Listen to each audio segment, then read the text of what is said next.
double deflation method for calculating real GVA.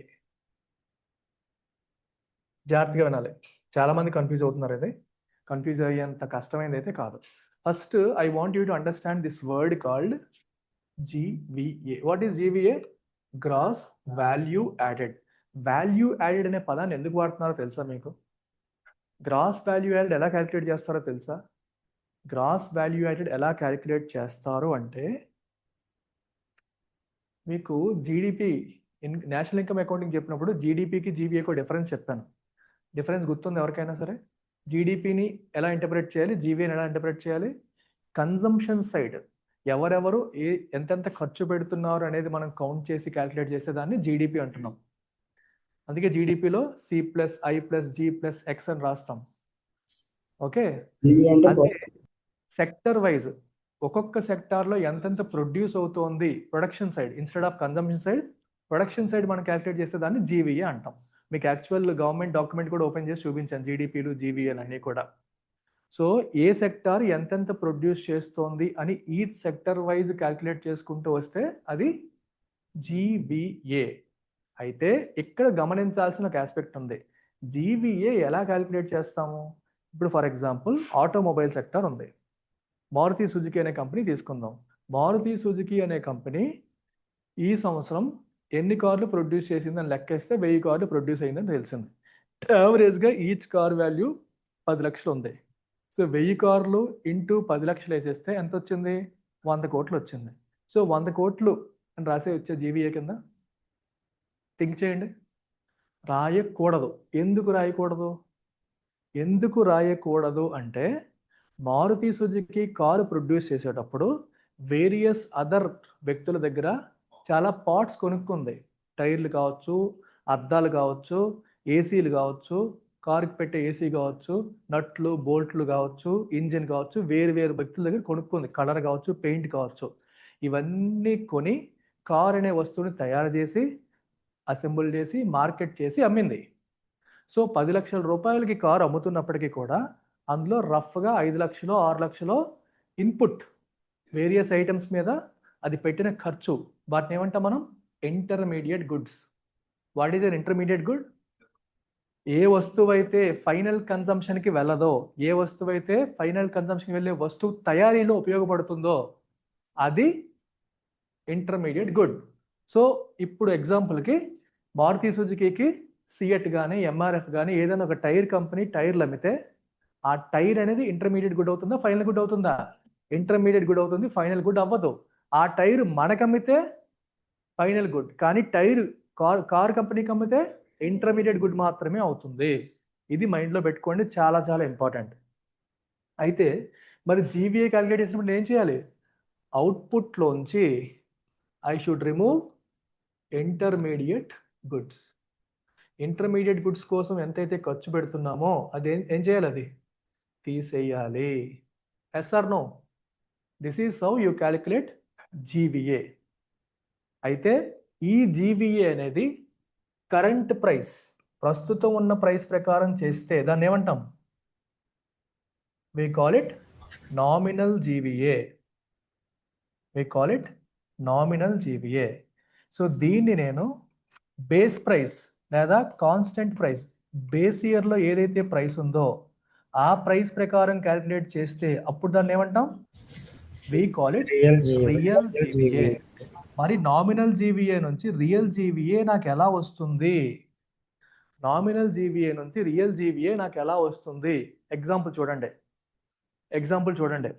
ఒక base ఇయర్లో లేదా రిఫరెన్స్ ఇయర్లో ఒక వస్తువు ధర 100 రూపాయలు ఉంది, కానీ 100 రూపాయలు ఉన్న విషయం నీకు తెలియదు.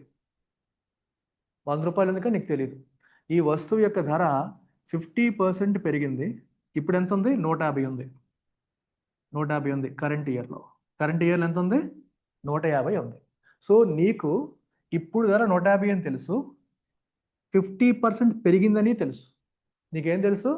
ఇప్పుడు ధర 150 అని తెలుసు, 50% పెరిగిందని తెలుసు. దీన్ని బట్టి ఇప్పుడు ధర 150 అని తెలుసు, చూడము 50% పెరిగిందని తెలుసు. అప్పటి ప్రైస్ కావాలంటే ఎలా వస్తుంది నీకు? ఎలా వస్తుంది చెప్పండి? రాదంటుంది తను. వస్తుందా రాదా చెప్పండి? వస్తుంది సార్. ఎలా వస్తుంది చెప్పండి? మ్యాథమెటికల్గా ఎలా వస్తుందో చెప్పండి. కరెంట్ ఇయర్ ప్రైస్ లో నుంచి ఎంత పెరిగిందో అది మైనస్ చేస్తే 5 వస్తుంది. నిమిషాలు చెప్పమ్మా. కరెంట్ ఇయర్ ప్రైస్ లోంచి ఎంత పెరిగిందో మనకు తెలుసు కదా sir. So rate of increase ఎంత అయిందో అది మైనస్ చేస్తే వస్తుంది కదా సార్. ఎంత పెరిగిందో నీకు పర్సంటేజ్ తెలుసు, అమౌంట్ తెలీదు. నీకు పర్సంటేజ్ తెలుసు, ఏం చేస్తావు? మ్యాథ్స్ క్వశ్చన్ అది. మ్యాథ్స్ క్వశ్చన్ చెప్పండి, ఏం చేస్తారు? బై పర్సంటేజ్ చేస్తాం సార్. 5% వేసిస్తాం సార్. సో సింపుల్ అమ్మా. 50% అంటే మల్టిప్లికేషన్ ఫ్యాక్టర్ అంతా ఇంటూ 1.5 కదమ్మా. 1.5 సార్. 1.5 తో మల్టిప్లై చేస్తే కదా 150 వస్తుంది. yes sir. సో 150 నుంచి 100 రావాలంటే ఏం చేయాలి? బై 1.5. బై 1.5. 100ని 150 చేయాలంటే ఇంటూ 1.5. 150ని 100 చేయాలంటే బై 1.5. లెఫ్ట్ నుంచి రైట్కి ఇంటూ అయితే రైట్ నుంచి లెఫ్ట్కి డివిజన్ అయిపోతుంది సింపుల్గా. సో ఇప్పుడు ఇది ఎందుకు చెప్తున్నానంటే దీనికోసం, నామినల్ జీవీఏ నుంచి నాకు రియల్ జీవీఏ రావాలంటే ఏం చేయాలి? I have to divide it by price index. Price index అంటే ఏంటి? Inflation index. ఎంత ఆ సెక్టార్లో ఎంత ధరలు పెరిగాయి అనేది నేను డివైడ్ చేయాలి. అలా డివైడ్ చేస్తే నాకు ఏమొస్తుంది? రియల్ జీవీఏ వస్తుంది. Is that clear? ఈ లెఫ్ట్ సైడ్ లెక్క చెప్పింది అందుకే. నీకు 50% తెలుసు, 150 అని తెలుసు. 50% తెలుసు, 150 అని. 50% అంటే 1.5. 0.5 ఎక్కువ ప్లస్ 50% అమ్మా. అంటే అర్థం ఏంటి? 50% ఏమంటాం? 0.5 కదా. 50 ఎక్కువ, 100కి 50 ఎక్కువ అంటే 150. లేదా 50% ఏమంటాం? 1/2, 0.5. 0.5 ఎక్కువ 1.5. 1 హోల్ అనుకుంటే 0.5 ఎక్కువ 1.5. అదే 75% అయితే 1.75. 1.75 అర్థమైందా? 50% మైనస్ అయితే 1 మైనస్ 0.5 అంటే 0.5. 25% మైనస్ అయితే 1 మైనస్ 0.25 0.75. క్లియర్ అయిపోయింది కదా. సో ఇప్పుడు నామినల్ నుంచి నాకు రియల్ కావాలంటే నేను ఏం చేయాలి? ప్రైస్ ఇండెక్స్తో డివైడ్ చేయాలి. ప్రైస్ ఇండెక్స్తో డివైడ్ చేయాలి. సో ప్రైస్ ఇండెక్స్తో డివైడ్ చేసినప్పుడు ఏ ప్రైస్ ఇండెక్స్ వాడాలి? అవుట్పుట్ దా, ఇంటర్మీడియట్ దా? అంటే ఇంతకుముందు ఏం చేసేవారంటే అవుట్పుట్ ప్రైస్ ఇండెక్స్ వాడేసేవారు. ఏం చేసేవారు? ఈ అవుట్పుట్లోంచి ఇంటర్మీడియట్ గుడ్స్ మైనస్ చేసేసి నామినల్ జీవీఏ క్యాల్కులేట్ చేసి దాన్ని అవుట్పుట్ ప్రైస్ ఇండెక్స్తో డివైడ్ చేసేవారు. అలా చేస్తే ఏమొచ్చేది? రియల్ జీవీఏ వచ్చేది. Real GV. ఇది పాత పద్ధతి, సింగిల్ డిఫ్లేషన్ మెథడ్. పాత పద్ధతి. ఒకప్పుడు ఇలా చేసేవారు.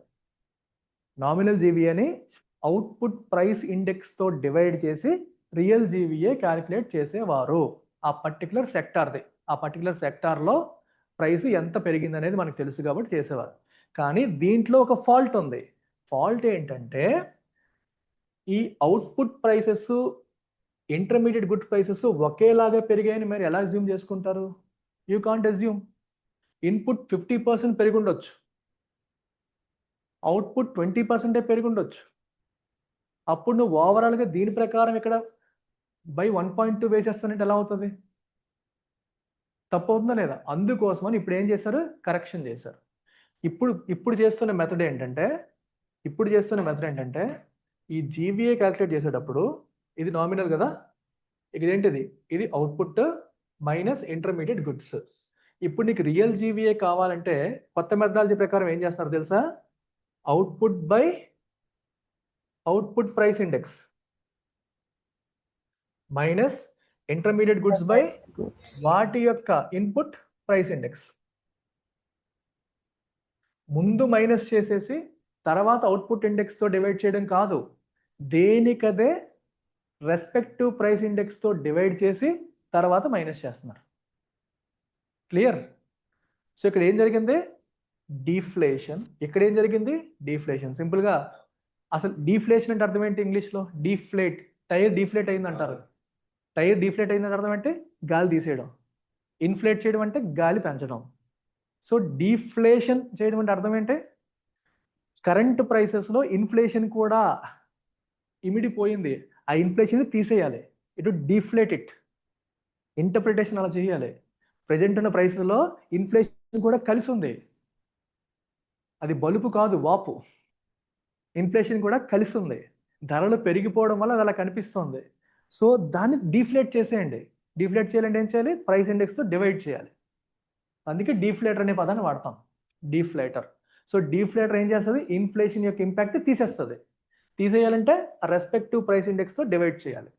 అవుట్పుట్కి దాని ప్రైస్లు వేరేగా ఎంత పెరిగాయో తెలుసు మనకి, దాని ప్రకారం వేస్తాం. ఇన్పుట్కి దాని ప్రైస్లు ఎంత పెరిగాయో అంత వేస్తాం. ఇక్కడ 20% పెరిగింది అనుకోండి, బై 1.2 వేస్తాం. ఇక్కడ 50% పెరిగింది అనుకోండి, బై 1.5 వేస్తాం. రెండిటికి బై 1.2 వేయకూడదు. దేనికి ఎంత అయితే అంత వేయాలి. ఇలా చేస్తే ఇక్కడ ఒక డిఫ్లేషన్, ఇక్కడ ఒక డిఫ్లేషన్. అందుకే డబుల్ డిఫ్లేషన్ మెథడ్. క్లియర్? అంతే, simple. Okay, take care, by.